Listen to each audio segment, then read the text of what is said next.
طریقے پر جو ہے وہ تیمم مکمل ہو جائے گا۔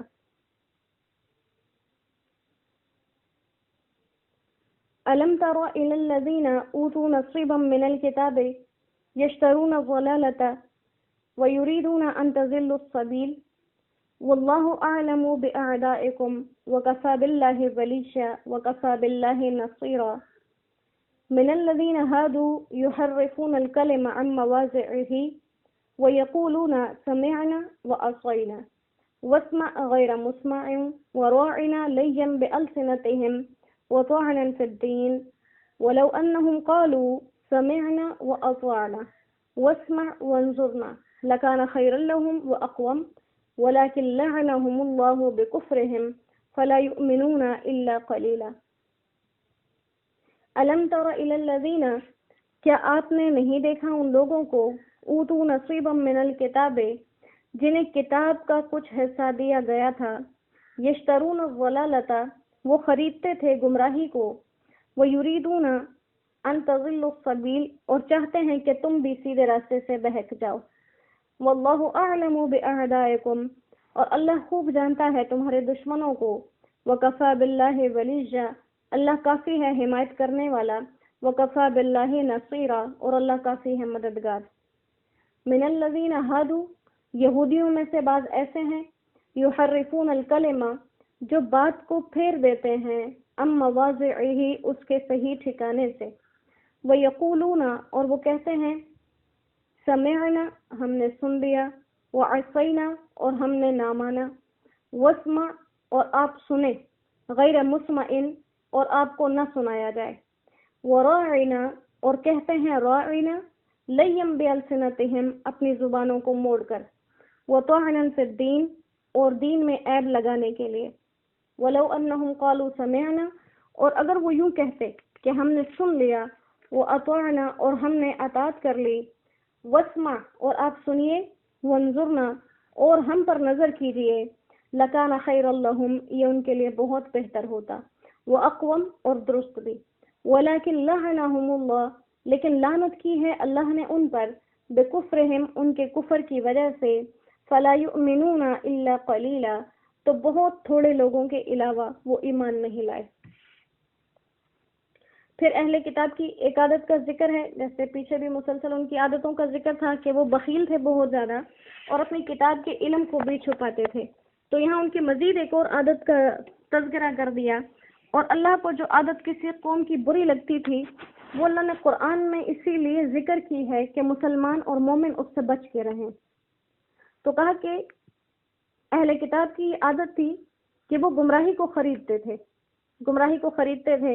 گمراہ ہونے کو زیادہ پسند کرتے تھے، اور اپنے جو ان کا دین تھا اس کو مٹا کے اپنے طرز کی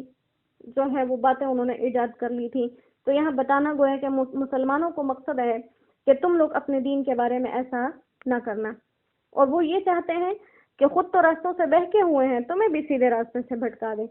فرمایا کہ اللہ تمہارے دشمنوں کو بہتر جانتے ہیں، لہٰذا پریشان ہونے کی ضرورت نہیں ہے۔ تو ہر مومن جو کامل مومن ہے اور اللہ پر بھروسہ رکھے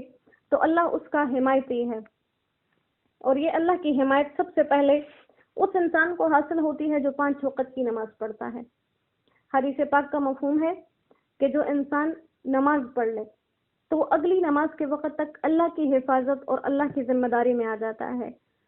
اور اگر اس انسان کو کوئی تکلیف پہنچانا چاہے، کوئی اذیت دینا چاہے، تو اللہ سبحانہ و تعالیٰ خود اس کا بدلہ لیتے ہیں۔ تو ہم میں سے کون ہے جو پسند کرے گا کہ اسے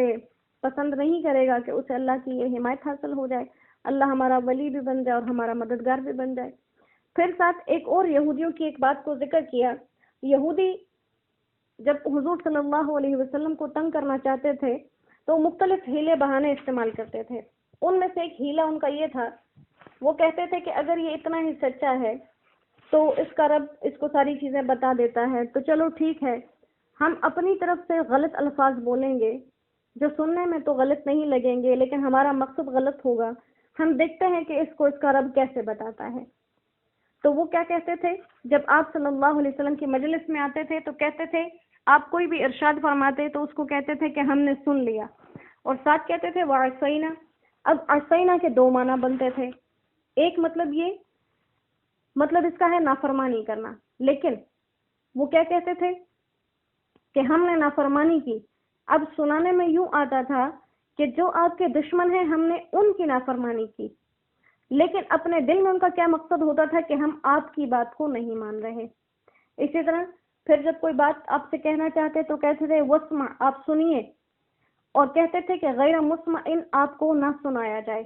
اب نہ سنائے جانے کے بھی دو مطلب ہیں. ایک اچھا مطلب ہے.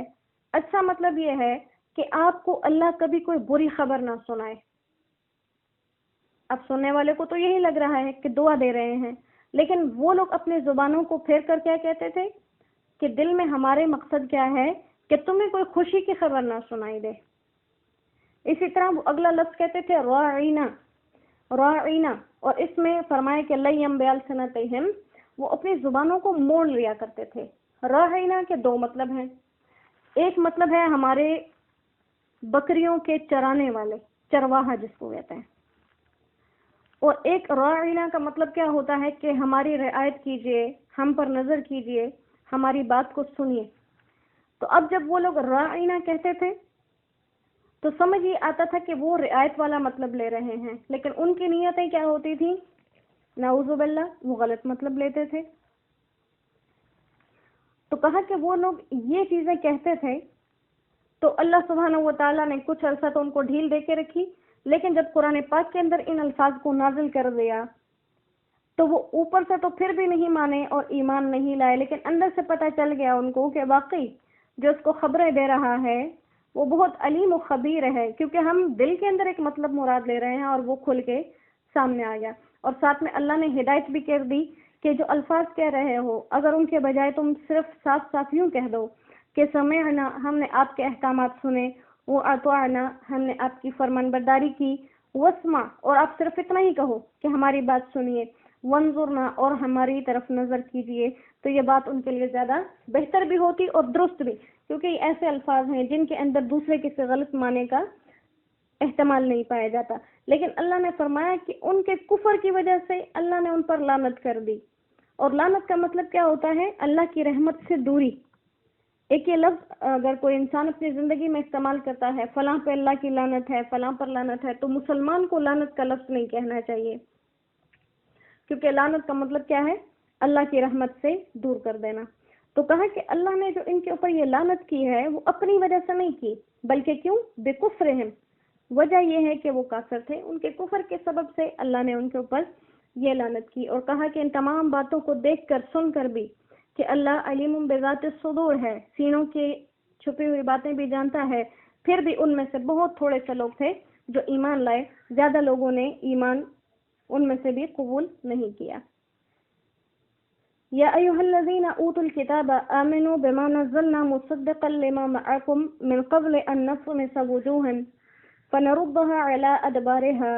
او نلعنهم كما لعنا اصحاب السبت وكان امر الله مفعولا.